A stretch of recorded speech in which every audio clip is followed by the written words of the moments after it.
رمضان المبارک کے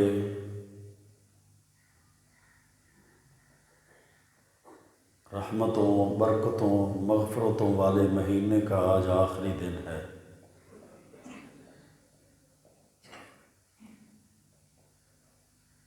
بابرکت مہینے کا یہ آخری جمعہ ہے۔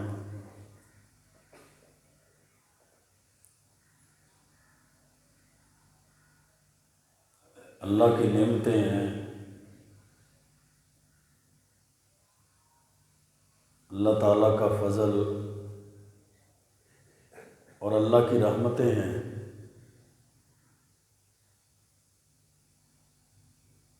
کچھ لوگ ان نعمتوں،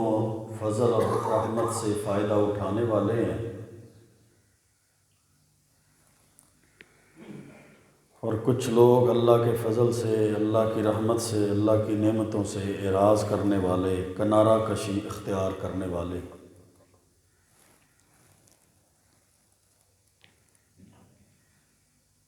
زندگی کے لمحات دونوں قسم کے لوگوں کے گزر جاتے ہیں، مشقت والے ہوں، محنت والے ہوں،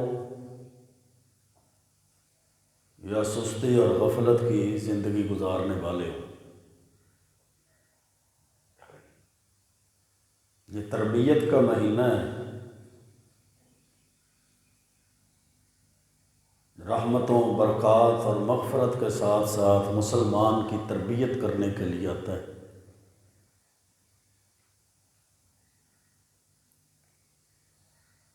بے نمازی نمازی بن جائے، سارا دن روزے کی حالت میں رہ کر تقوی اختیار کر لے، روزے کی حالت میں اپنے ہاتھوں کا، اپنی زبان کا، اپنی آنکھوں کا بے جا استعمال نہ کرے، اور ان کی حفاظت کر کے اپنے جسم کے اعضاء کی حفاظت کرے، اللہ کے حکم سے سارا دن حلال چیزوں سے بھی پرہیز کرے، تاکہ اس کی تربیت ہو کہ جس طرح روزے کی حالت میں اس نے حلال چیزوں سے پرہیز کیا ہے، اس طرح زندگی میں حرام سے پرہیز کرنا ہے۔ قیام اللیل کی صورت میں تھکاوٹیں برداشت کرتا ہے، تاکہ اس کی تربیت ہو کہ اللہ کی عبادت دن کو بھی کرنی ہے اور رات کو بھی کرنی ہے۔ اللہ کے حکم سے فجر سے پہلے اٹھ جاتا ہے، اپنی نیند کو قربان کرتا ہے، نرم نرم بستروں کو چھوڑ دیتا ہے، تاکہ اس کو پتہ چلے کہ جب اللہ کا حکم آئے گا تو اللہ کے حکم کے مقابلے میں دنیا کی ساری نعمتوں کو چھوڑ کر اللہ اور اس کے رسول کی فرما برداری کر لے۔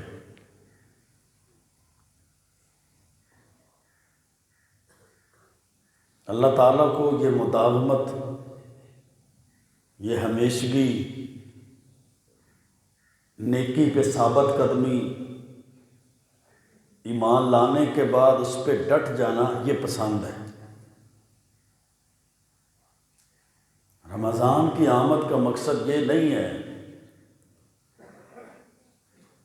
کہ رمضان آیا، بڑے شوق سے روزے رکھے، شوق اور جذبے سے مساجد کو آباد کیا، نفل و نوافل، تلاوت قرآن، ذکر، اذکار، صدقہ، خیرات اور سخاوت کی، اور بس یہ ڈیوٹی پوری ہو گئی۔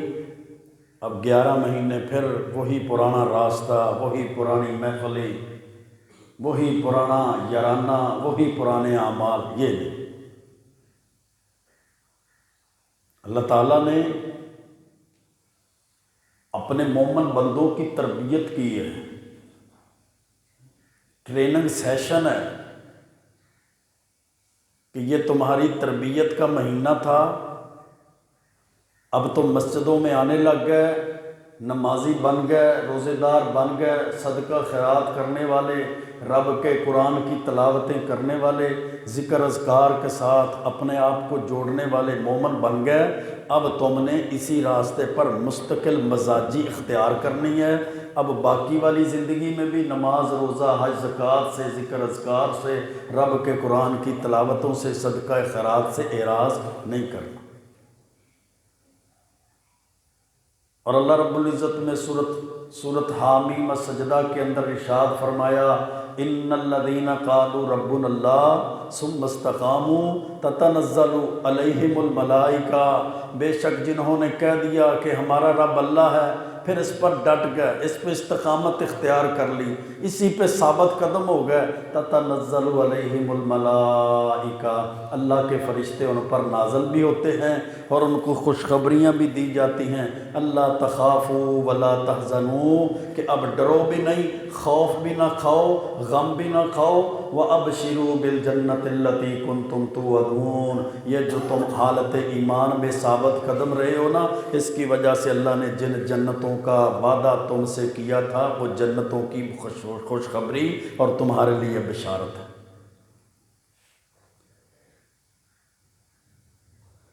کامیاب وہ شخص ہے جو نیکی کی طرف آ جائے، اللہ اور اس کے رسول کی تعلیمات کی طرف آ جائے، پھر اس پہ ثابت رہے، ثابت قدمی اختیار کرے، اس پہ مداومت، اس پر ہمیشگی اختیار کرے۔ صحیح مسلم کی حدیث ہے، اللہ کے رسول علیہ الصلوۃ نے فرمایا، احب الاعمال الی اللہ ادومها وان قل، اللہ کو سب سے زیادہ جو پسندیدہ اعمال ہیں، جن اعمال کو اللہ پسند کرتا ہے، وہ ہمیشگی والے اعمال ہیں، معمول والے اعمال ہیں، ثابت قدمی والے اعمال ہیں، کہ عمل کرتا ہے نیکی کا، وہ ہمیشگی اس پہ ہمیشگی اختیار کرتا ہے، وَإِن قَلَّ، اگرچہ وہ عمل تھوڑا ہی کیوں نہ ہو۔ اس تھوڑے عمل کی قدر اللہ کے ہاں بڑی زیادہ ہے، جس پر بندہ ہمیشگی اختیار کرتا ہے، اس زیادہ عمل سے، کہ ایک دن نمازیں ہی پڑھی جائے، صدقے ہی کیے جائے، اور جناب تلاوتیں اور ذکر اذکار میں پورا دن اور پوری رات گزار دے، پھر 8 دن چھٹی کر لے، ایک دن جناب فجر کے بعد تیاری کرے، غسل کا اہتمام کرے، خوشبو کا اہتمام کرے، ذکر اذکار تلاوتیں کرے، جناب سب سے پہلے مسجد میں جمعے کے لیے آ جائے، اب جمعہ پڑھا، ذکر اذکار کیا، رب کے قرآن کی تلاوتیں کی، صدقہ خیرات کیا، پھر جناب 7 دن چھٹی، یہ اللہ کو پسند نہیں ہے۔ ثابت قدمی والا عمل پسند ہے، ہمیشگی والا عمل پسند، اور مسلمان کا تو کام یہ ہے کہ وہ ہمیشہ نیکی پر ثابت قدم رہتا ہے، اطاعت اور فرما برداری پہ ثابت قدم رہتا ہے، اللہ اور اس کے رسول کی فرما برداری پہ ساری زندگی گزارتا ہے۔ مسلمان فرما بردار، اطاعت کرنے والا، اللہ اور اس کے رسول کی تابع داری کرنے والا، اسلام پر چلنے والا، شریعت پر چلنے والا، وہ نمازی ہے تو ساری زندگی کا نمازی ہے، وہ روزے دار ہے تو ساری زندگی کے لیے روزے دار ہے، وہ حج کرنے والا ہے، زکاتیں دینے والا ہے تو ساری زندگی اس امر کی حفاظت کرنے والا، وہ رب کے قرآن کے ساتھ تعلق جوڑتا ہے تو اس تعلق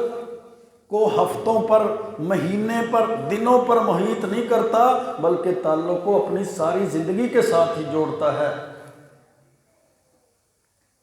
تو میرے بھائیوں، رمضان کا پیغام میرے لیے، آپ کے لیے یہ ہے کہ نیکی کے ساتھ جڑنے کے بعد اس سے ناطہ نہ ٹوٹے، رابطہ ختم نہ ہو، نیکی سے دوری اختیار نہ ہو، اب اس نیکی پر، اس ایمان پر، اس عمل پر ثابت قدم رہا جائے، اس پر ہمیشگی اور مداومت اختیار کی جائے۔ اور ثابت قدمی بھی دل سے ثابت قدمی، اللہ کے رسول علیہ السلام نے فرمایا، صحیح مسلم کی حدیث ہے، ان قلوب بنی آدم کلھا بین اصبعین من اصابع الرحمن، لوگوں کے دل، حضرت آدم کی اولاد کے دل اللہ کی انگلیوں میں سے 2 انگلیوں کے درمیان ہیں، کا قلب واحد، ایک ہی دل کی طرح۔ یصرفہ حیث یشاء، جہاں چاہتا ہے اللہ ان دلوں کو پھیر دیتا ہے۔ جب بندہ نیکی کی طرف آتا ہے، ایمان پہ ثابت قدمی اختیار کرتا ہے، اللہ بندے کا دل پھر نیکی کی طرف ہی پھیر دیتا ہے، نیکی پہ ہی لگ جاتا ہے، نیکی پہ ہی وہ ڈٹ جاتا ہے، نیک اعمال کی طرف ہی پھر اس کا دل رغبت اختیار کرتا ہے۔ اللہ کے ساتھ تعلق کو مضبوط کرنا ہے دعاؤں کے ساتھ، کہ یہ تعلق کمزور نہ ہونے پائے، بار بار دعائیں کی جائیں۔ اللہ کے رسول علیہ الصلوۃ والسلام دعا کرتے، اللہ نے قرآن مجید کے اندر دعائیں سکھائیں، ربنا لا تزغ قلوبنا بعد اذ ہدیتنا وہب لنا من لدنک رحمہ انک انت الوہاب۔ اے ہمارے رب، لا تزغ قلوبنا بعد اذ ہدیتنا، ہمارے دلوں کو ہدایت دینے کے بعد اب ان کو پھیر نہ دینا، ان کو گمراہی کی طرف یا اللہ نہ کر دینا، ان کو ٹیڑھا نہ کر دینا۔ وَهَبْ لَنَا مِن لَّدُنْكَ رَحْمَةً، اور ہمیں اپنی طرف سے رحمت عطا کرنا۔ رَبَّنَا أَفْرِغْ عَلَيْنَا صَبْرًا وَثَبِّتْ أَقْدَامَنَا، سورۃ بقرہ میں اللہ نے دعا سکھائی، اے ہمارے رب، افرغ علینا صبرا، ہمارے اوپر صبر کو ڈال دے، وثبت اقدامنا، ہمیں ثابت قدمی عطا کر دے، ہمارے قدموں کو مضبوط کر دے۔ یہ جو نیکی پر، ایمان پر، تقوی پر، پرہیزگاری پر، اسلام پر، شریعت پر، دین پر، قرآن پر، سنت پر آئے ہیں، اب اسی پہ ڈٹے رہیں، ہمیں فتنے گمراہ نہ کر دیں۔ کہیں جناب جماعتوں، گروہوں اور تنظیموں کے فتنے ہیں، تو کہیں اپنی اپنی برادری کے رسم و رواج کے فتنے ہیں، کہیں شریعت، دین، اسلام، قرآن و سنت کے مقابلے میں آباء و اجداد کے دین کا فتنہ ہے، میرا پیو دادا ایسے کرتا تھا، اب کیا کریں، مجبوریاں ہیں، یہ باپ دادا کے فتنے، یہ برادریزم کے فتنے، یہ علاقے کے رسم و رواج کے فتنے ہمیں گمراہ نہ کر دیں۔ وثبت اقدامنا، ہمیں دین کی اللہ سمجھ دے دی ہے، تیرے گھر کی طرف آ گئے ہیں، ہم نے پیشانی کو جھکا دیا ہے، عبادتوں پہ لگ گئے ہیں، اگر نمازی 1 مہینے کے بن گئے ہیں، قیام اللیل شروع کر دیا ہے، ہم نے تلاوتیں رب کے قرآن کی شروع کر دی ہیں، ہم ذکر اذکار پر اپنی طبیعت کو آمادہ کر چکے ہیں۔ وثبت اقدامنا، یا اللہ اب ہمیں اس پہ ثابت قدمی بھی رہنے کی، رکھنے کی توفیق دینا۔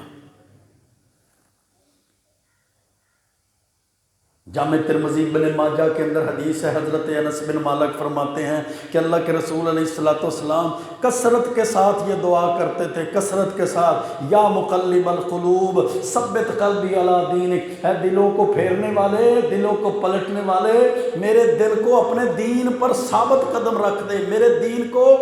دل کو اپنے دین پر جما دے، اس کو ثابت قدمی دے دے کہ دین کے اوپر میرا دل جمع رہے، دین سے پھرے نہ۔ یہ دعائیں مسلمان مومن کی کامیابی کے لیے سکھائی گئی ہیں، یہ دعائیں ثابت قدمی کے لیے، اسلام کے ساتھ اپنے تعلق کو مضبوط کرنا، اپنے رشتے کو مضبوط کرنا، پھر اس کو برقرار رکھنا۔ جذبہ آتا ہے چند لمحات کے لیے، چند دنوں کے لیے، میں ایسے کروں گا، میں ایسے کروں گا، پھر بندہ دنیا کی بھیڑ میں گم ہو جاتا ہے، دنیا کے فتنوں میں پھر بندہ جناب غرق ہو جاتا ہے، دنیا کی دلدلوں میں پھر بندہ پھنس جاتا ہے۔ نہیں، میں انشاءاللہ اللہ کے فضل سے آج کے بعد با جماعت نماز پڑھوں گا، اب نماز نہیں چھوڑوں گا، پھر کوئی مصروفیت آ گئی، کئی دن اور کئی ہفتے پھر نمازوں سے چھٹی، اب میں روز رب کے قرآن کی تلاوت فجر کے بعد کیا کروں گا، 2-4 دن کی، ذرا سی سستی آئی، شیطان نے پھر غافل کر دیا، پھر مصروفیت میں پھنس گیا، پھر کئی مہینے گزر گئے، پھر قرآن سے دور۔ تعلق بالقرآن، پورا مہینہ قرآن کو پڑھا، قرآن کو سنا، قرآن کو سنایا، قرآن کو سمجھا، خلاصہ قرآن کو سنا، بیٹھا رہا روزانہ کے 15 منٹ، 20 منٹ، آدھا گھنٹہ دیا، قیام اللیل میں قرآن کو سنا، فجر میں قرآن کو سنا، مغرب عشاء میں قرآن کو سنا، خود بھی پڑھتا رہا۔ اب یہ تعلق بالقرآن تھا، اب قرآن نے اس کو پیغام دے دیا ہے کہ جو پورا مہینہ تو نے مجھے سنا ہے، میرے خلاصے کو، میرے ترجمے کو، میری تفسیر کو، میری تلاوت کو تو نے جو سماعت کیا ہے، اب تیرا جو میرے ساتھ تعلق بن گیا ہے یہ تعلیمات قرآن اور اطاعت قرآن کا تعلق ہے، اب دوبارہ یہ ٹوٹنے نہ پائے۔ قرآن کو سمجھنا ہے، قرآن پر چلنا ہے، قرآن کو سیکھنا ہے، قرآن کریم کی اطاعت کرنی ہے۔ اللہ نے یہ قرآن قسموں کے لیے نازل نہیں کیا کہ جہاں قسم کی حلف کی ضرورت ہو، نیا دینا ہو، چلو جی گلاف سے نکالو، اس کے سر پہ رکھ دو، قسم ہو گئی، پھر 2-3 غلافوں میں ڈال کے اس کو رکھ دیا۔ اللہ نے یہ قرآن قسموں کے لیے، حلفوں کے لیے نازل نہیں کیا۔ اللہ نے زندوں کی ہدایت کے لیے، رشد کے لیے، کامیابی کے لیے نازل کیا، یہ مردوں کی بخشش کے لیے نازل نہیں کیا کہ اب تیسرا دن ہے اعلان کریں اتنی ہزار اتنے لاکھ آیتیں کریمہ اس کے اصالِ ثواب کے لیے، اتنی منزلیں اس کے اصالِ ثواب کے لیے، اتنے قرآن اس کے اصالِ ثواب کے لیے آ گیا۔ نہیں میرے بھائیوں، یہ قبروں پہ رکھنے کے لیے قرآن نازل نہیں ہے کہ غلاف میں ڈال کر اوپر جناب قبر کے کتبے کے اوپر رکھ دو، یا میت کے دوسرے تیسرے دن اصالِ ثواب کے اعلان کر دو، یا قسموں اور نیا اور حلف کے لیے رکھ دو، یا جناب اپنی بچی اور بیٹی اور بہن کی شادی پر اللہ رسول کی نافرمانیاں کرتے کرتے، سکھوں، ہندوؤں کے، عیسائیوں کے رسم و رواج پر چلتے چلتے کنجر خانے کے بعد جب رخصتی ہونے لگے، اب قرآن کو اس کا سر پر لگا کر رخصتی کر دو۔ قرآن ان مقاصد کے لیے نازل نہیں ہوا، نہ یہ رخصتیوں کے لیے آیا ہے، نہ مردوں کے لیے آیا ہے، نہ یہ اصالِ ثواب اور جناب یہ تقریبات کے لیے آیا ہے، نہ یہ قسم و حلفوں کے لیے آیا ہے، نہ اس کو اس لیے رکھا گیا کہ گھر میں جو سب سے خوبصورت اور اونچی جگہ ہے اس پہ اس کو 2-3 غلافوں میں رکھو تاکہ پتہ چلے یہ مسلمانوں کا گھر ہے۔ یہ میرے بھائیوں عمل کی کتاب ہے، تعلق قرآن اللہ کا میسج ہے، اللہ کا پیغام ہے لوگوں کے لیے کہ یہ میں تمہیں میسج دے رہا ہوں، تم نے زندگی ایسے گزارنی ہے، اس طرح چلنا ہے۔ یہ قرآن تو رہنمائی کے لیے آیا تھا، ہدایت کے لیے آیا تھا، نور کے لیے آیا تھا، شفا کے لیے آیا تھا۔ ہدایت بھی نہیں لی، اس سے رہنمائی بھی نہیں لی، اس سے نور اور روشنی بھی نہیں لی، اس سے شفا بھی نہیں لی، اور قرآن کے جو مقاصد تھے ان کو انسان نے بھلا دیا۔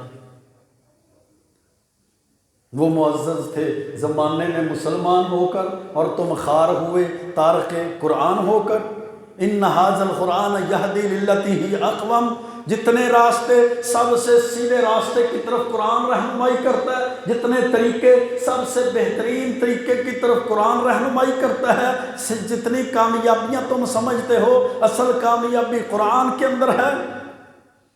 ھدی للمتقین، اللہ نے اس کو مومنوں کے لیے ہدایت بنایا، متقین کے لیے ہدایت بنایا۔ تو جو قرآن کے ساتھ رمضان میں تعلق جڑا تھا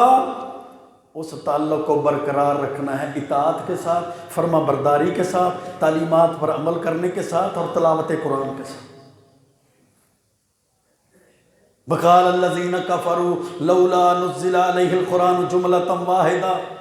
کافر کہتے تھے یہ کبھی ایک صورت نازل ہو جاتی ہے، کبھی آدھی صورت نازل ہو جاتی ہے، کبھی 2-4 آیات آ جاتی ہیں،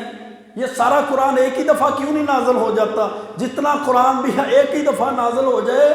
اللہ فرماتے ہیں کذالک لنثبت بہ فؤادک ورتلناہ ترتیلا، یہ جو تھوڑا تھوڑا قرآن ہم نازل کرتے ہیں نا، یہ اس لیے کرتے ہیں آپ کے دل کو ثابت کر دیں، لنثبت بہ فؤادک، اس کے بعد آپ کے دل کو مضبوط کر دیں، آپ کا دل دین کے اوپر ڈٹ جائے، جم جائے، ثابت قدمی پیدا ہو جائے، قرآن کے ساتھ آپ کے تعلق کو مضبوط کر دیا جائے۔ مناظرے، مباحثے، تنقیدیں، دین پر، علماء پر، بحثیں، مباحثے، مسئلوں پر فتوے ہر بندہ دینا جانتا ہے، لیکن جو بندہ فتوے دیتا ہے، بحث کرتا ہے، مباحثہ کرتا ہے، تنقید کرتا ہے، علماء کو تختہ مشک بنائے رکھتا ہے، مولویوں نے بیڑا غرق کر دیا جی، ایسے ہی سختیاں پیدا کر دیں، وہ اپنے آپ پہ غور کرے، اس نے قرآن کا حصہ پڑھا، قرآن کو جانا، قرآن کو سیکھا ہے، قرآن کا ترجمہ اس کو آتا ہے، قرآن کا مفہوم، قرآن کی تفسیر جانتا ہے یا نہیں جانتا؟ یہ اپنی اپنی تشریحات، اپنے اپنے مسائل، اپنے اپنے راستے، اسی لیے ہے نا کہ قرآن کو نہیں سمجھا گیا۔ واعتصموا بحبل اللہ جمیعا ولا تفرقوا، قرآن کو سمجھا جاتا، اس کو مضبوطی کے ساتھ پھر بندہ پکڑتا، اس پر عمل کرتا، کبھی کبھی راستے کبھی جدا جدا نہ ہوتے، کبھی طور طریقے نہ بدلتے، کبھی اپنے اپنے طریقے نہ بدلتے، پھر بندہ ہر خوشی سے ہر غمی سے پہلے پوچھتا کہ قرآن و سنت میں کیا تعلیمات ہیں، ہر غم کو منانے سے پہلے دیکھتا کہ قرآن و سنت قرآن و حدیث میں کیا تعلیمات ہیں۔ میرے بھائیوں، قرآن کے ساتھ تعلق کو مضبوط کرنے کی بڑی ضرورت ہے۔ قرآن کا ترجمہ، اس بندے کا کوئی توق ہی نہیں بنتا، کوئی حق ہی نہیں بنتا کہ دین کے کسی مسئلے پہ بحث کرے جس کو قرآن کا ترجمہ نہیں آتا، وہ دین کے کسی مسئلے پہ تنقید کرے جس کو قرآن کا ترجمہ نہیں آتا، وہ دینداری پہ فتوے دے جس کو قرآن کا ترجمہ نہیں آتا۔ یہ تو بنیادی بات ہے، جو پہلے 30 پاروں کا ترجمہ سیکھے، اس کو سمجھے، پھر وہ دین کے کسی معاملے پر بحث مباحثہ کرے، پھر وہ اپنی رائے دے،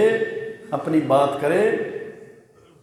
قرآن کے ساتھ جب تعلق کو مضبوط کیا جائے گا نا، قرآن کو سیکھا جائے گا۔ یہ خالی برتن تھا، یہ اسی لیے زیادہ شور بھی کرتا تھا، اسی لیے زیادہ ڈلک بھی مارتا تھا کہ برتن خالی ہے۔ قرآن کے علم کے ذریعے جب اس کا دل کا برتن بھر جائے گا، پھر یہ شور بھی نہیں کرے گا، پھر اس کی اکڑ بھی ختم ہو جائے گی، اس کے اندر تکبر غرور بھی ختم ہو جائے گا۔ جب تھوڑا تھوڑا علم آتا ہے نا، علم کے 3 درجے ہیں، تھوڑا پتہ چل گیا، تکبر پیدا ہو جاتا ہے۔ اس کو تو پتہ ہی نہیں ہے، مجھے پتہ ہے، اس کو تو مسح کرنے کا نہیں پتہ، مجھے مسح کرنے کا پتہ ہے، اس کو تو سورۃ فاتحہ کا ترجمہ نہیں آتا، مجھے آتا ہے، پھر یہ مفتی بن جاتا ہے تھوڑے علم کی وجہ سے۔ جب تیسرے درجے پر پہنچتا ہے نا، علم کے تیسرے درجے پر، قرآن اس کو پتہ ہے، حدیث اس کو پتہ ہے، اسلام کی تعلیمات کا اس کو پتہ ہے،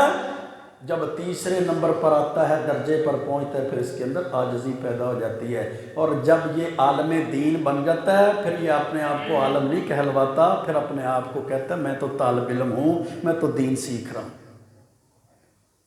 وہ تیسرے درجے پر پہنچنے سے پہلے 2-4 مسئلے پتہ چل گیا، وہ فیس بک کے پہ ایک کلپ دیکھا تھا، اس سے پتہ لگ گیا، ٹک ٹاک پر ایک ریل گزری تھی، اس سے پتہ چل گیا، مجھے جناب کسی نے واٹس ایپ پر وہ پوسٹ بھیجی تھی، اس سے مسئلے کا پتہ چل گیا۔ اب نہ آگے کا پتہ، نہ پیچھے کا پتہ، نہ اس کا شان نزول کیا ہے، شان ورود کیا ہے، کس کے بارے میں یہ آیت ہے، کس کے بارے میں یہ حدیث ہے، کون سا مقام تھا، کیوں اللہ نے نازل فرمائی، کیوں اللہ کے رسول اللہ علیہ السلام کی تعلیمات میں شامل ہے، اس کا حکم فرض کے اندر ہے یا واجب کے اندر ہے، یہ مستحب ہے یا ضروری ہے، یا جناب یہ نفل ہے یا کیا ہے، اس کا کچھ بھی پتہ نہیں، بس سن لیا۔ اب وہ پوسٹ دیکھ لی، وہ مسئلہ سن لیا، اب سارے مولوی اس کی نظر میں زیرو ہیں، کیونکہ اس کو مسئلے کا پتہ چل گیا۔ جناب کہتا ہے میرے پاس بڑا علم آ گیا، میرے پاس بڑا علم آ گیا، مجھے بڑا پتہ ہے، چیک کرتا ہے، پھر دوسروں کو دیکھتا ہے، تجھے اس مسئلے کا پتہ ہے، تجھے پتہ ہے یہ کیا کرنا چاہیے۔ جب قرآن کے ساتھ میرے بھائیوں تعلق مضبوط ہوگا نا، قرآن کو پڑھے گا، قرآن کو سیکھے گا، پھر اس کے اندر عاجزی پیدا ہوگی، صراط مستقیم کی اس کے اندر تڑپ پیدا ہوگی، پھر قرآن کو سنت کے ذریعے، حدیث کے ذریعے سے سمجھے گا، اپنے جناب منمانی، اپنی مرضی سے، اپنے فہم سے، اپنے علم سے نہیں، بلکہ حدیث کی روشنی میں قرآن کو سمجھے گا، پھر یہ کامیابی کے راستے پر چل پڑا ہے۔ اب اس کی ہدایت والی گاڑی، ایمان والی گاڑی اب ایسے راستے پہ چلی ہے جس راستے کو قرآن کہتا ہے یہدی للتی ہی اقوم، جو سب سے مضبوط اور سب سے سیدھا راستہ ہے۔ یہی پیغام اللہ کے رسول علیہ السلام نے دیا، یہی پیغام اللہ کا قرآن دیتا ہے بار بار، افلا یتدبرون القرآن ام علی قلوب اقفالها۔ لوگ قرآن پہ غور و فکر کیوں نہیں کرتے؟ کیا ان کے دلوں پہ تالے لگے ہوئے ہیں؟ لوگ قرآن پہ غور و فکر کیوں نہیں کرتے؟ قرآن کو کیوں نہیں پڑھتے؟ قرآن کو کیوں نہیں سیکھتے؟ قرآن کو کیوں نہیں سکھاتے؟ دنیا کے کاروبار کریں، بزنس کریں، تجارتیں کریں، زمینداریں کریں، جاب کریں، ملازمت کریں، دکانداری کریں، کون روکتا ہے؟ شریعت تو کہتی ہے دنیا بھی اچھی مانگو، آخرت بھی اچھی مانگو، لیکن اس دنیا داری کے اندر رہتے ہوئے اپنا تعلق قرآن کے ساتھ ٹوٹنے نہ دو، قرآن کو مضبوط جوڑے رکھو اپنے ساتھ، تاکہ تمہیں کاروبار کا، بزنس کا، تجارت کا، تعلقات کا، لین دین کا، خوشیوں کا، غمیوں کا، زندگی گزارنے کا، اولاد کی تربیت کا، مرنے کا بھی سلیقہ ہے اور جینے کا بھی سیکھا ہے۔ جس کے پاس دین نہیں اس بیچارے کو تو جینے کا بھی سلیقہ نہ آیا، جس کے پاس دین نہیں ہے اس بیچارے کو تو مرنے کا بھی طریقہ نہیں ہے۔ تعلق بالقرآن، پھر ذکر الہی کیا نہ ذکر، رمضان آیا بندہ تسبیحات کرتا ہے، ذکر اذکار کرتا ہے، اب ذکر الہی کے ساتھ اپنے تعلق کو مضبوط رکھنا ہے۔ اللہ کے رسول علیہ السلام نے فرمایا ان الشیطان جاسم علی قلب ابن آدم، شیطان جو ہے نا وہ ابن آدم کے دل پر پنجے گاڑ کے بیٹھا ہوا ہے۔ اذا ذکر اللہ خانسا، جب بندہ اللہ کا ذکر کرتا ہے وہ پیچھے ہٹ جاتا ہے، دل اس کا آزاد ہو جاتا ہے، اب اس کے دل پہ ہر چیز اثر بھی کرے گی، دل ہدایت کو، روشنی کو قبول بھی کرے گا۔ اللہ کے رسول علیہ السلام نے فرمایا وَإِذَا غَفَلَ وَسْوَسَ، جب یہ اللہ کے ذکر سے غافل ہو جاتا ہے، نماز اللہ کا ذکر ہے، قرآن کی تلاوت اللہ کا ذکر ہے، صبح و شام کے اذکار اللہ کا ذکر ہے، پھر اسی طرح اذکار، تسبیحات، یہ اللہ کا ذکر ہے۔ اذا غفل، جب یہ غافل ہوتا ہے تو پھر شیطان اس کے دل پہ پنجے گاڑ کے بیٹھ جاتا ہے، تو اس کا دل شیطان کی گرفت اور جکڑ میں، شیطان نے اس کے دل کو ہتھ کڑیاں لگائی ہوئی ہیں، بیڑیاں پہنائی ہوئی ہیں، اب یہ کیسے ہدایت کی طرف آئے گا، کیسے نور کی طرف آئے گا، کیسے روشنی کی طرف آئے گا، کیسے اسلام کی طرف آئے گا۔ صحیح البخاری کی حدیث ہے، ایک عمل کرنا ہے، نیکی کرنی ہے، پھر اس کو چھوڑنا نہیں ہے، اس سے کنارہ کشی اختیار نہیں کرنی۔ اللہ کے رسول علیہ السلام نے فرمایا تھا نا، ایک بندہ روزہ رکھتا ہے پھر اسی روزے پر اس کو موت آتی ہے، کیا منع ہوا؟ جب بھی روزے فرض ہوئے، جب بھی رمضان آیا روزے رکھتا ہے، اسی پر اس کا خاتمہ ہوتا ہے، اللہ اس کو جنت میں داخل کر دے گا۔ وَمَن تَصَدَّقَ ابتغاء وجہ اللہ، اور جو بندہ صدقہ کرتا ہے، ایک مرتبہ نہیں بلکہ کرتا رہتا ہے،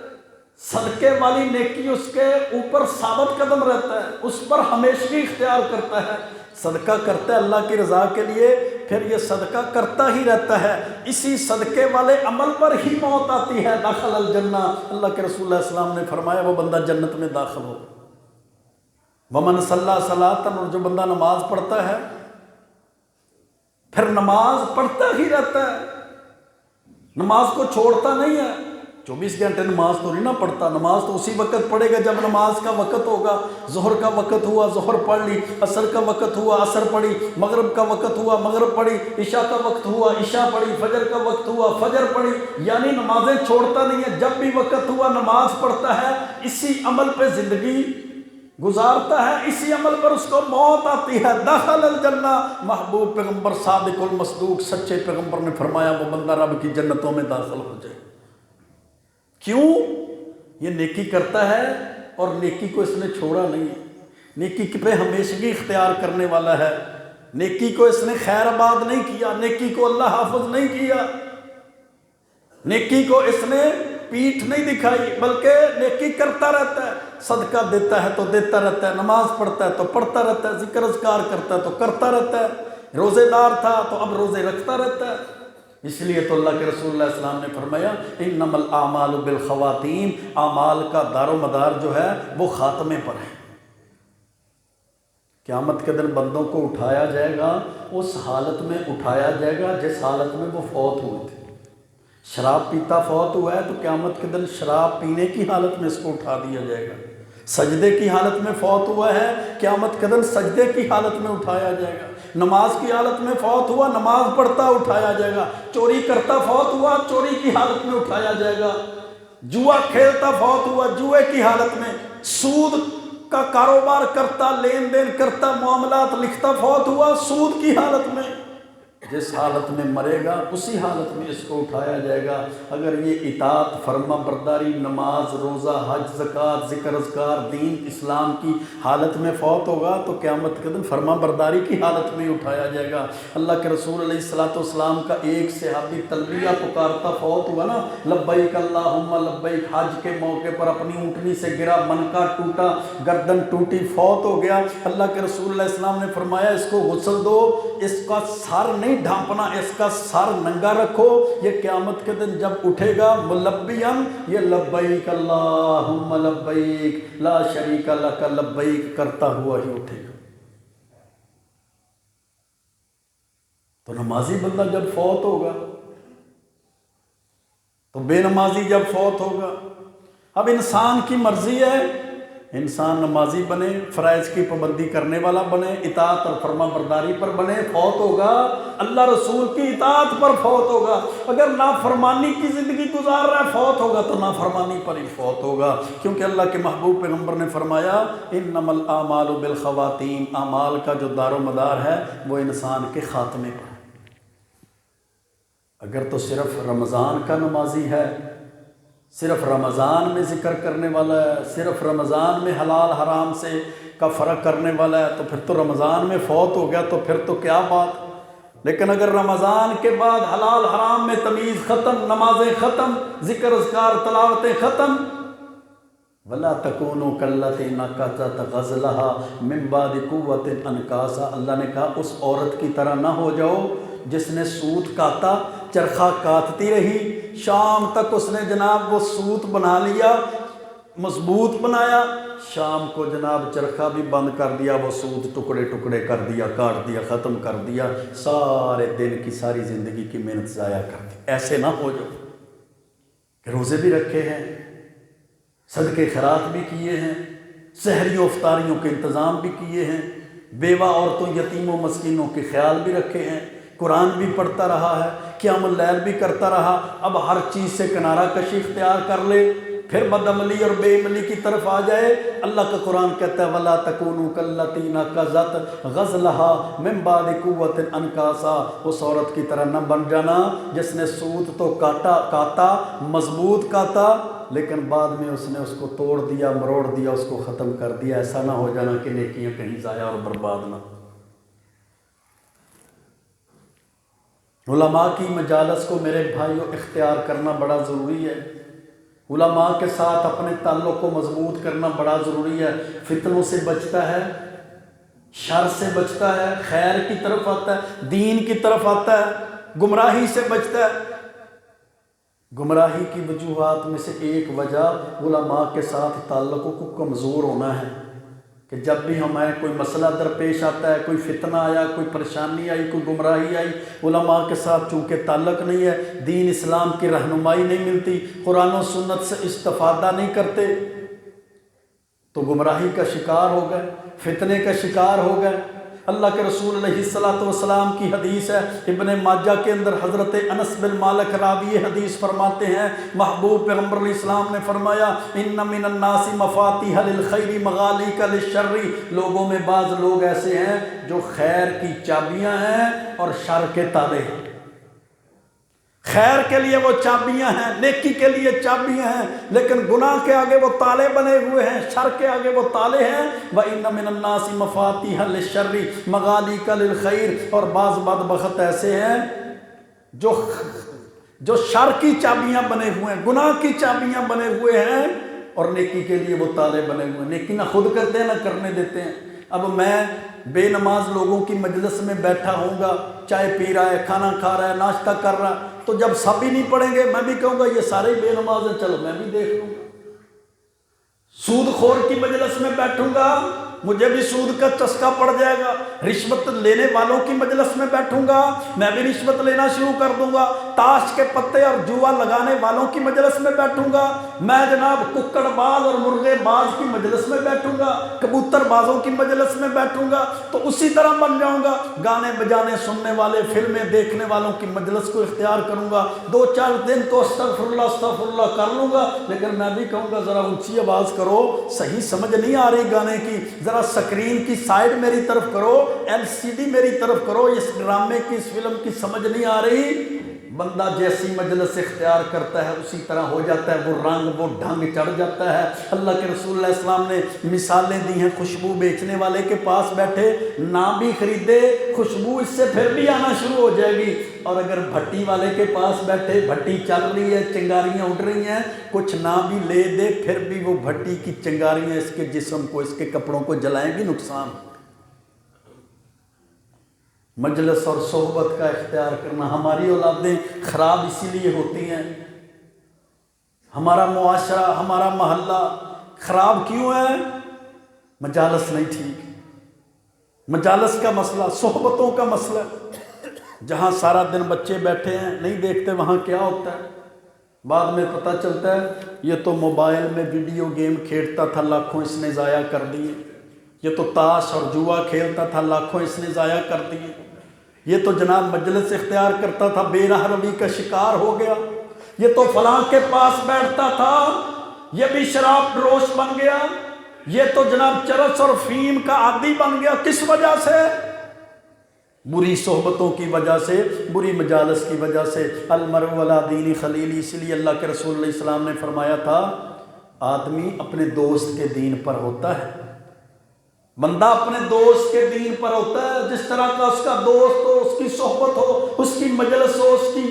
یارانیں ہوں، دیکھو وہ کس کے ساتھ بیٹھتا ہے، کس کے ساتھ اٹھتا ہے، کس کے ساتھ جاتا آتا ہے، اس کا کھانا پینا کس کا ہم نوالا ہم پیالہ بنا ہوا ہے۔ اگر دوست کے دوست نمازی ہیں، روزے دار، ایمان والے، عقیدہ توحید والے، ہم نے بگڑتی اللہ کی قسم نسلیں دیکھی ہیں، بگڑتی نسلیں کس وجہ سے؟ دین سے دور ہوئے، علماء کی مجالس سے دور ہوئے، توحید سنت کے مراکز اور مرکزی مسجدوں سے دور ہوئے، ایسے محلے ایسی گلیوں میں چلے گئے، اب عقیدے کا بھی نہیں پتہ، شرک کرتے ہیں، بدعات خرافات کرتے ہیں، پھر کہتے ہیں جناب یہ بدعات خرافات یہ تو رسم و رواج ہیں، ہم اس کے بغیر رہ نہیں سکتے۔ 40 سال ہو گئے یہاں رہتے ہوئے، 50 سال ہو گئے یہاں رہتے ہوئے، پھر پوری کی پوری نسل بے دین ہو جاتی ہے۔ کس وجہ سے؟ بری مجلس، بری صحبت کی وجہ سے، برے علاقے کو اختیار کرنے کی وجہ سے، دین کے ساتھ۔ یہ جمعے کا اجتماع ہے نا، کس لیے؟ انسان برین واش ہو جائے، جس طرح گاڑی اس کی وہ ٹیوننگ ہوتی ہے، انسان کی ٹیوننگ ہو جائے، اس کو مسائل کا پتہ چلے، وہ دین کے ساتھ جڑ جائے، اس کو قال اللہ و قال الرسول کی آواز آئے کہ اللہ کا قرآن یہ کہتا ہے، اللہ کے رسول کا فرمان یہ کہتا ہے۔ خطیب پر فرض ہے نا وہ دین بتائے، امام پر فرض ہے نا اللہ رسول کی باتیں بتائے۔ تو اگر مقتدی نے ڈھولے سننے ہیں، مائے سننے ہیں، شاعری ہی سننی ہے، قصے ہی سننے ہیں، سیف الملوک اور ہیر رانجھے کی کہانیاں ہی سننی ہیں، اس نے جناب باپوں کی کرامتیں ہی سننی ہیں، دیوار پہ بیٹھا چل، دیوار نے چلنا شروع کر دیا، 40 سال کچے دھاگے سے الٹا لٹکا رہا، ایک عشاء کی نماز سے 40 سال فجر کی نماز اس نے اسی وضو کے ساتھ پڑھی، کچی روٹی 12 سال لکڑ کی کھاتا رہا، پتھر پہ ایسے کرتا رہا۔ اس نے دین کے ساتھ کیسے جڑنا ہے؟ اس کو دین کے ساتھ علماء نے جوڑنا تھا، یہاں سے تربیت ہونی تھی، اور تربیت کے لیے سب سے بہترین نصاب قرآن تھا، سب سے بہترین نصاب حدیث تھی۔ قرآن حدیث اس کو سنایا نہیں گیا، واہ واہ واہ واہ، بلے بلے نعرے، وہ واقعات، وہ قصے، وہ من گڑت کہانیاں، وہ جناب ایسی کرامتیں سناتا رہا، یہ خوش ہوتا رہا، واہ جی میں تو بخشا بخشایا، میں جو آ گیا ہوں نا میں تو پکا جنتی، اب جو پیچھے بیٹھے ہوئے ہیں وہ جہنم میں جائیں گے، وہ کافر ہیں، وہ سارے بے دین ہیں، میں سب سے بڑا دیندار ہوں۔ علماء پہ تبرے نہ میرے بھائیوں کیا کریں، ان کے کیڑے نہ نکالا کریں، وہ رہنما ہیں دین بتانے کے، اسلام بتانے کے، وہ ایسے کھڑا ہوتا ہے، وہ ایسے بیٹھتا ہے، وہ ایسے بولتا ہے، وہ ایسے چلتا ہے۔ یہ نہیں ذمہ داری ہماری کوئی کیسے بیٹھتا ہے یا کیسے کھڑا ہوتا ہے، کہاں جاتا ہے یا کہاں سے آتا ہے۔ ذمہ داری یہ ہے اللہ نے ان کو دین کا محافظ بنایا ہے، وہ دین کے چوکیدار ہیں، وہ دین بتاتے ہیں، ان کی بھی قدر کرو، دین کی بھی قدر کرو، اسلام کی بھی قدر کرو۔ جب تم علماء کی، دین کی، اسلام کی قدر کرو گے تو اللہ کی بھی قدر کرو گے، اللہ تمہیں سیدھے راستے پر ثابت قدمی اور ثابت رکھ دے گا۔ پھر یہ جتنی نیکیاں ہیں، جتنے نیک اعمال ہیں، ان کو محفوظ بھی رکھنا ہے، یہ ڈیٹا سیو بھی کرنا ہے۔ بدقسمت ہے نا بندہ، ساری رات کمپیوٹر پہ پرنٹ کرتا رہے، ڈیزائننگ بناتا رہے، پرنٹنگ بناتا رہے، اپنے کام کے ساتھ لگا رہے، فائل بناتا رہے، وہ اپنے بزنس کی کاروبار کی فائلیں کھولتا رہے، ساری رات وہ محنت کرے، فجر کے وقت اچانک بجلی جائے، وہ ساری فائلیں کرپٹ ہو جائیں، سارا ڈیٹا اڑ جائے، سارا اس کا وہ جو محنت تھی رائگاں ہو جائے، تو کتنا بدقسمت بندہ ہے۔ کہے گا کاش میں نے یہ ڈیٹا سیو کر لیا ہوتا، میں یہ فائلیں بنا لیتا، میں یہ تحریر ایسے کر لیتا، ایسی بنا لیتا، میں نے سافٹ ویئر ہارڈ ویئر کا یہ کام کیا تھا، میں محفوظ نہیں کر سکا۔ میرے بھائیو، نیکی کرنے کے بعد پھر اس کو سیو کرنا، اس کو محفوظ کرنا بھی ضروری ہے، ورنہ قیامت کے دن بڑے بڑے بدقسمت ایسے بھی ہوں گے جو دنیا میں نیکیاں تو بڑی کرتے تھے، نماز روزہ حج زکوٰۃ، لیکن اپنی نیکی کو سیو نہیں کر سکے، کبھی کفر کر لیا، کبھی شرک کر لیا، کبھی کوئی بدعت کر لی، کبھی غیبتیں اور چغلیاں کر لی، نیکی بھی کرتے رہے اور اپنا پانی ایسی بالٹی میں، ایسے ٹب، ایسے برتن میں ڈالتے رہے جس کے نیچے سوراخ تھا، ادھر سے پانی والی ٹوٹی بھی چلتی رہی لیکن بالٹی نہیں بھری، حتیٰ کہ کچھ وقت گزرا پانی سے بالٹی خالی ہوگی، کیونکہ وہ سوراخ بند ہی نہیں کی۔ وہ سوراخ کیا ہے نیکی ضائع کرنے والے؟ کفر ہے۔ کفر سے بچیں، کفریہ کلمات سے بچیں، کفریہ نظریات سے بچیں، وہ شرک ہے، شرکیہ عقائد، شرکیہ نظریات سے بچیں۔ فحبطت اعمالہم، اللہ فرماتے ہیں عمل ضائع ہو جائیں گے۔ ومن یکفر بالایمان فقد حبط عملہ، جس نے کفر کر لیا اس کے سارے عمل ضائع ہو جائیں گے۔ ایسا نہ ہو بندہ نمازیں بھی پڑھتا رہے، روزے بھی رکھتا رہے، حج کرتا رہے، زکاتیں دیتا رہے، صدقہ خیرات کرتا رہے، نفل و نوافل پڑھتا رہے، لیکن اپنی نیکیوں کو سیو نہ کر سکے، کفریہ کلمات بولے، شرکیہ عقائد، شرکیہ کلمات بولے، اور اس شرک اور کفر کی وجہ سے یا بدعت مکفرہ کا ارتکاب کر لے، ایسی بدعت کا ارتکاب کر لے جس کی وجہ سے اس کی نیکیاں ضائع ہو جائیں، یا ریاکاری، دکھاوا کر لے۔ مشہوری تو چاہیے نا، فیم چاہیے، بڑی مشہوری، بڑا بندہ چوڑا ہوتا ہے، مجھے کوئی ماشاءاللہ مولوی صاحب کمال کر دیا، یہ جو آج تراویحاں آپ نے پڑھائیاں نا، چس آ گئی، جو دو جمعہ پڑھایا کمال ہو گیا، مولوی صاحب چوڑے ہو گئے، کیا بات ہے، ریاکاری آ گئی، دکھاوا آ گیا، مشہوری آ گئی، بلے بلے بلے ہو گئی ریاکاری۔ اللہ کے رسول اللہ علیہ وسلم نے فرمایا ان اخوف ما اخاف علیکم الشرک الاصغر، میں تم میں سب سے زیادہ جس چیز پر ڈرتا ہوں وہ شرک اصغر ہے۔ شرک اصغر کیا ہے؟ الریاء، دکھلاوا ہے، دکھلاوا ہے۔ تو دکھلاوے سے، ریاکاری سے، بدعات سے، کفر سے، شرک سے نیک عمل ضائع ہوتے ہیں۔ اس کے بے شمار دلائل موجود ہیں، وقت کی کمی کی وجہ سے وہ میں ذکر نہیں کر۔ نمازوں کو چھوڑنا یہ بھی عملوں کو ضائع کر دیتا ہے۔ اللہ کے رسول اللہ علیہ وسلم نے فرمایا من ترک صلاۃ متعمدا فقد حبط عملہ، جو بندہ جان بوجھ کر ایک نماز چھوڑتا ہے اللہ اس کے عمل ضائع کر دیتا ہے۔ من ترک صلاۃ العصر فقد حبط عملہ، صحیح بخاری کی حدیث ہے، جو عصر کی نماز چھوڑ دے اللہ اس کے عمل ضائع کر دیتا ہے۔ تو بدقسمتی ہوئی نا، عمل تو کرتا تھا لیکن عمل کو سیو نہیں کر سکا، محفوظ نہیں رکھ سکا، اپنا ڈیٹا محفوظ نہیں رکھ سکا، محنت کے باوجود بھوکا بھی رہا، پیاسا بھی رہا، جناب وہ تھکاوٹیں بھی برداشت کی، حلال حرام کی تمیز بھی کرتا رہا، سارا کچھ کرتا رہا، لیکن اپنے اعمال کو محفوظ نہ کر سکا۔ بدقسمتی یہ ہوئی اس کے عمل ضائع ہو۔ ترغیب و ترہیب کے اندر حدیث ہے، اللہ کے رسول اللہ علیہ وسلم نے فرمایا قیامت والے دن انسان کے پاس اس کا اعمال نامہ لایا جائے گا،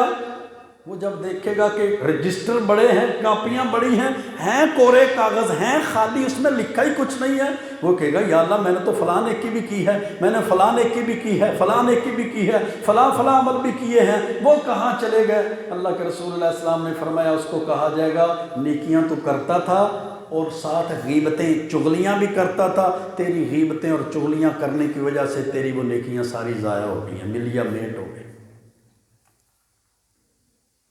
تو میرے بھائیوں،